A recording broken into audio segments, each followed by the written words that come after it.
Hi, and welcome to A Couple of Average Joe show. I am Mike. I am Joe. And this is Compelled. We've talked about the band Lostprophets with Ian Watkins before, but we've never talked about like the aftermath of when someone goes bad like that. We've never talked about the absolute destruction of lives behind the scenes. And Ian Watkins was a band member. Let me rephrase that. Ian Watkins was in a band called Lostprophets. Now, I don't know if anybody out there knows what goes into a band. It's more than just 4 guys or 5 guys or however many guys are in the band. There's a lighting crew. There's roadies. There's followers, people that love the band. It's a production. Oh, absolutely. Yeah. Along with anything. It's like making a movie in a sense. Once you get to a level where you're able to hire people to help you load and unload equipment and stuff like that, it's like making a movie in the vein of Carnies. You know how they have to pack up and unload, and then they yeah. No, yeah, you're right. I was trying to visualize that. Maybe a little bit less meth. Maybe a little bit. Maybe. And when you have someone of Ian Watkins, I don't want to say talent because I don't know. I mean, anybody can sing. Anybody can play guitar. Anyone can cook. It's what I call, like, it's not an X factor. It's something that they have. Does he do more than sing? No, I don't know. I don't know if he plays guitar. Because, when you see, like, Hetfield, he plays guitar and shit. I mean, it doesn't matter if you're just a pure singer or whatever. Yeah. Like David Lee Roth. I mean, just an enigmatic superstar. Yeah. Just like a dude that fucking glows. Yeah. Get up on stage and boom. You're off and running. To give you an example, when Van Halen took the stage at the US Festival, they were so blinded drunk. Watching their performance is utterly fucking amazing. Yeah. Because they're running around on stage. They're high. They're fucking they're so drunk that most people wouldn't be able to walk, let alone play guitar and do backups, singing and run around on stage and not, for the most part, forget notes. It's incredible. And same thing with Metallica, same thing with Megadeth, same thing with these fucking gigantic superstar bands that they get up on stage, not all of them, but quite a majority. Like Doc Ellis throwing a no-hitter on acid. Yeah. It's just automatic for these guys. Yeah. And it's incredible to watch. Once you know what's going on, it just adds a whole level of holy shitness to it, right? I don't know if this will impress you or not, because you probably like, I've seen other bands do this, but when I saw Korn in concert, there was one part during the show where each one of the band members switched instruments. Even like Jonathan Davis went on to drums and like Fieldy and everybody switched their instruments and they all could play each other's shit. And it was awesome just to see them be able to do that. Yeah. And switching from bass to guitar, but being able to do drums and stuff like that, that takes a whole level of coordination that is weird. Something different. Yeah, it's cool that they do that. I mean, it just adds, and like I said, it adds another level of awesomeness to watching a band that you like. Yeah. And then you have the aftermath of drugs and whatnot. Look at what happened with Metallica, with James Hetfield, like recently and in the past with some kind of monster type of thing. So like Crosby, Stills and Nash and Young or Zeppelin or any of those other guys, it's just it's awesome to watch these people work because they're just so fucking just supremely talented. Or like say Keith Richards, how he's always fucked up, but he can still destroy. However, not now, but I mean back then, yeah. I had to beat them to death with their own shoes. That's the greatest line in that fucking movie. I love it. Lostprophets bassist Stuart Richardson was a guest on the Sappenin podcast with Sean Smith. And the topics included the dissolution of Lostprophets amid their frontman Ian Watkins going to prison for child sex-related crimes. So Richardson wanted to talk about what happened to the rest of the band and why they had no idea that their vocalist was engaging in criminal behavior outside of drugs.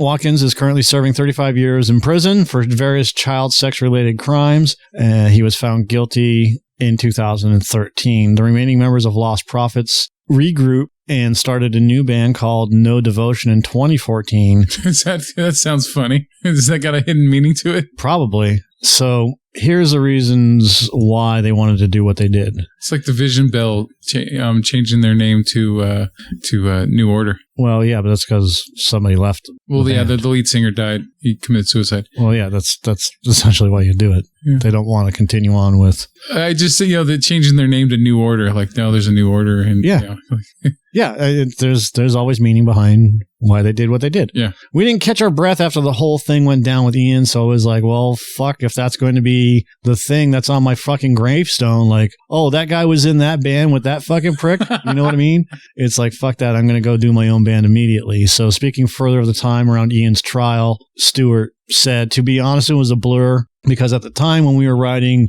the No Devotion record, Ian's trial was going on and it was a car crash. And unfortunately, my wife couldn't stop reading Twitter. So she would see like death threats for my kid, death threats for me, death threats for everyone in the band. They knew, just vile, horrible shit. And part of me understands why people would expect us to know because we're in the same band. But sadly, that isn't the case. Or wasn't the case. I mean, some people that are inclined to that shit, they're going to be as secretive as possible because if they get found out, you know what I mean? Yeah, that's the whole thing about... That's one of like the biggest no-nos in the world, dude. I mean, that's... Yeah. And the problem is that people think that just because you're in a band with somebody, that means that you know everything that they're doing. Yeah, I would assume it would be like, say, if you're in a shitty relationship and after you're out of it and now you have clearer vision, you could look back and like, oh, now this makes sense for this situation and that makes sense for that situation. I could see that maybe possibly like, oh, okay, now I could see why he was doing this weird thing or something. Yeah, hindsight, right? Yeah. Well, and here's the other side of that. We've been doing this for 7 years, give or take. And I don't know what you do when you leave here. Yeah, exactly. I could just have a completely different life. I could have another wife. and the same thing is you don't know what I do after you leave. You don't know if I go and troll for fucking hookers. Dude, you could just be running through these woods out here, man, naked. Yeah. You're the one who's choking the fucking geese. Yeah. You know what I'm saying? It ain't the goddamn coyotes. It's Mr. Sutherland. Yes. So with all that being said, Twitter is just a shithole. Yeah, it's just you leave your comment and then you go eating this sandwich. And people think that they're doing something productive by saying, "Oh, I went and yelled at this person." Okay. Yeah, that's not gonna. That guy is totally guilty of this when you don't know anything about what's going on, but you're fucking 100% sure that this guy is guilty based on no evidence, right? Yeah. Just hearsay and this and that. Then go and attack a fucking, a band member or somebody or their wives or their kids. And you think that you're cool. You're literally just writing words to somebody on a screen. Which can end up becoming terrifying for those people. Well, yeah, but you're just writing words. Yeah. You're literally just taking pen to paper and saying, fuck you, dude, and then mailing it off to somebody, and they open up the letter and it says, fuck you, dude. That's why I never really took credence in the whole sticks and stones things, because sometimes words can really fuck some people up. I don't think many people know this, but before the band broke up, there was a show on the Warped Tour towards the end of 2009 to 2011. We realized Ian had a depressingly sad drug addiction. It snuck up on us. Unfortunately, we were living in LA and he was back home in Wales, so we didn't see him 9 months of the year, and we realized how bad it was, and we had an intervention. We said, look, if you don't clean up your act, you're out. The band is done. So in 2012, he got his shit together. We went on the Warped Tour, and he was sober, and he was singing better than he'd ever sung in his life. So apparently they're responsible because he quit drinking. He started messing with kids more. Well, who knows? But he's fucking around with kids before that. I'm just being Richardson later went on to confirm Watkins' sobriety did not last. Reflecting back on a particularly poor performance Watkins delivered on the band's album Start Something in Cardiff, Richardson commented, I've never been so embarrassed in my life as playing that show. He didn't move for the whole set. Sung the wrong words. It was like, this is our fucking legacy. This is supposed to be the thing we're remembered for. And you want to set up our future by doing this badly? This sucks. We all wanted to quit after that show. We were like, look, you got to figure your shit out. Otherwise, you're out. He wanted to say Ian had his own dressing room. We didn't even hang out with him. And speaking of the growing divide, it was just getting to the point where none of us could stand being in the room with him. From day one, he always rubbed me up the wrong way a little bit. But I personally thought it was my problem and not his problem. I was just like, am I jealous of this guy? Literally, I was just trying to it wasn't because I thought he was what he was. There was no inkling of that. But he was just so arrogant. But at the time, I thought he was kind of just playing the part, and he kind of was as well. I always felt a little fucking weird around it all, but at the same time, I just thought he was being a rock star. His brand of rock star was the more douchey kind of rock star. But still, rock stars are kind of douchey sometimes. It's all part of the circus. Maybe in today's climate, the douchey rock star stereotype would never fly, but in 2000, it did. And there you go. Unlike what we know now, it doesn't really reflect what we knew in 2000. We learn things as we grow as a society. So after the show, we had a word with him. Maybe not that show, but at some point we were like, we're not going to see you for 2 months. The next time we see you, you better be good. You better have done some stuff. So he checked into rehab. He was going to the gym. He was sorting himself out. I saw him 2 months later at a show and he was on it. Super nice, super clear-eyed and clear skin and everything. Went on Warped. And everything was like, dude, your band's crushing it. You're killing it. And one night he was like, I'm going to go away for an hour. I'll be back. We were trying to keep an eye on him to make sure he wasn't going to get himself in a position where he would go do drugs or, whatever. He was like, I'm going to go do something with a friend of ours we knew. And we were like, sure, because we know she'd look after him. An hour later, we see her and we're like, hey, where's Ian? She's like, what do you mean? And we're like, oh, God. So we ended up going off with some girl doing a fucking ton of drugs. And then we drove to the next show. So he was like 7 hours away. The next day, Van's Warped Tour goes around the rotation. You never know what time you're going to play. So we're on at 2 and we're like, that might give him time to get down here. So we'll call him at 7 in the morning. If you leave right now, I'm doing bad math. If you leave right now, you'll get there on time. He replied, I'm running a bit late. The band went and requested to go on later and were given a 5 p.m. slot. Upon calling Ian at 4, he told them he was still hours out. Frustrated by the matter, the group went on stage and performed the set list with their keyboardist, Jamie Oliver, on vocals. Richardson was sent into a rage over the incident and physically assaulted Watkins backstage. Then I come off backstage, go on the bus. Ian's on the bus. I'm like, nice one. He gives me some shit and I black out and I'm just punching him. I'm not proud of it, but I'm laying punches into his face for 10 seconds or 10 minutes. I don't know. And I'm a big boy compared to him, so I'm not proud of this. And then he gives me this fucking look after I hit him. And I had this can of Monster Energy in my hand. I smashed it into his head and I was like, fuck. And I go outside and puke. For the next 3 weeks, he's like black eyes, cut on his face, and I'm feeling horrible about the whole thing. And that's what I did when he missed a show. You know what I mean? If I knew anything, if I had an inkling about any of the shit, his crimes, the only reason I tell that story is because I know there's a lot of people who probably want to know that at least somebody kicked his ass. Richardson went on to say that finding out the extent of Watkins' crimes via the press during his trial sent him into a fit of depression. He said that at the time we didn't know. Some people were telling us, they were giving us tweets about his behavior, telling us, and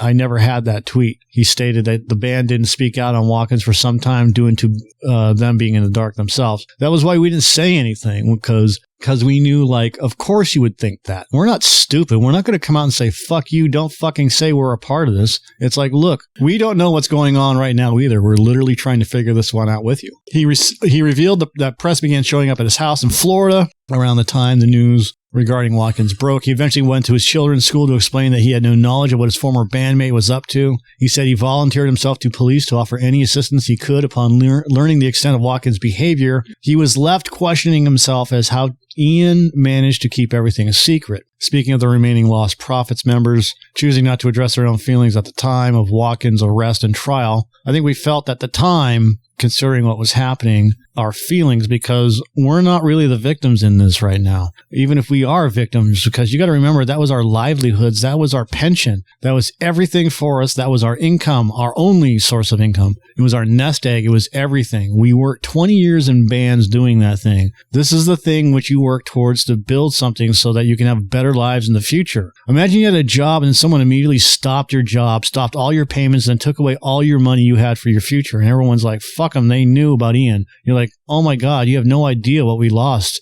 We would never, I'm still dealing with that today. I'm still trying to figure out what to do next. Yeah, so he not only hurt children and their families, he hurt his own bandmates and their families. Right. Regarding how the aftermath of Watkins' crimes caused him to shut down for a time and how it impacted his personal relationships. And so many people that I knew in Lostprophets who were my friends who said they would help me at any point did not. A lot of people did, but 80% of them didn't return phone calls, and if they did, it was the most blasé bullshit ever. Every friend I have now is due to the people I've met since that day, and they're the best fucking people because I know that they're on the level. Richardson devotes himself to studio work, serving as a touring bassist for Thursday, and also has a new album from No Devotion in the works. According to Richardson, the group has around 8 songs done, with plans still being finalized. I don't know what's going on However, I hate that picture of that fucking kid. I hope that can was full.